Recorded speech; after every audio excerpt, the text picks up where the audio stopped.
Little Red Riding Hood. Little Red Riding Hood lived with her mother in a small house near a large forest.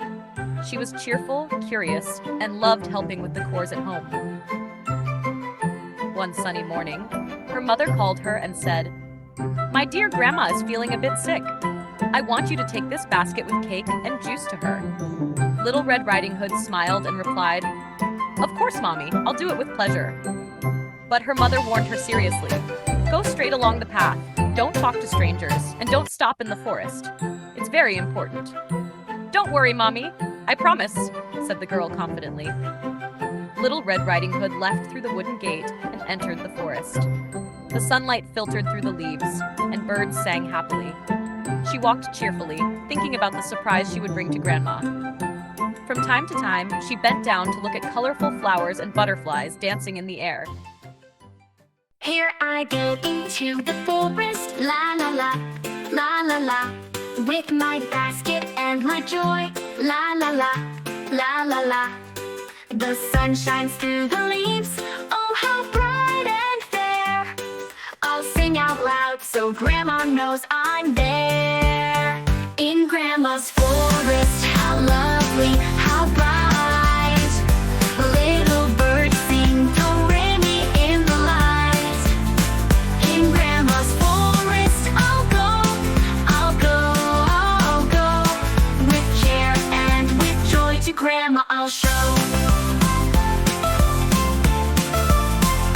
There are butterflies flying and the river's song, but I know the path ahead is winding long. The wind blows the leaves, makes the ground all dance.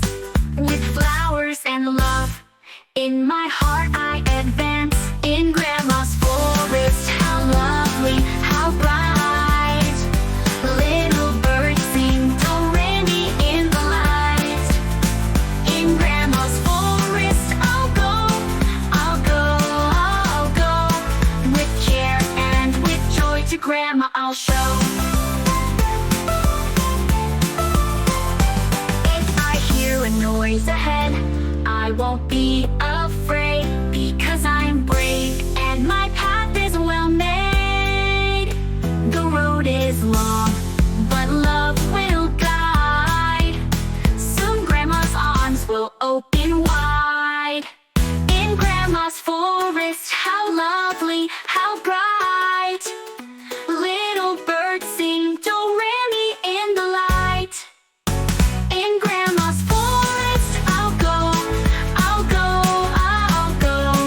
With care and with joy to Grandma I'll show. To Grandma I'll smile, yo. To Grandma I'll smile.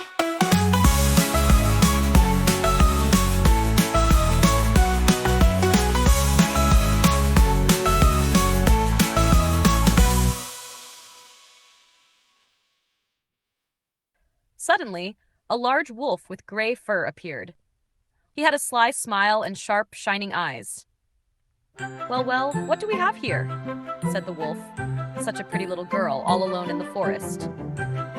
Little Red Riding Hood answered politely, "Hello, Mr. Wolf. I'm going to visit my grandma, who isn't feeling very well." The wolf thought to himself, "If I get to Grandma's house first, I'll have a feast."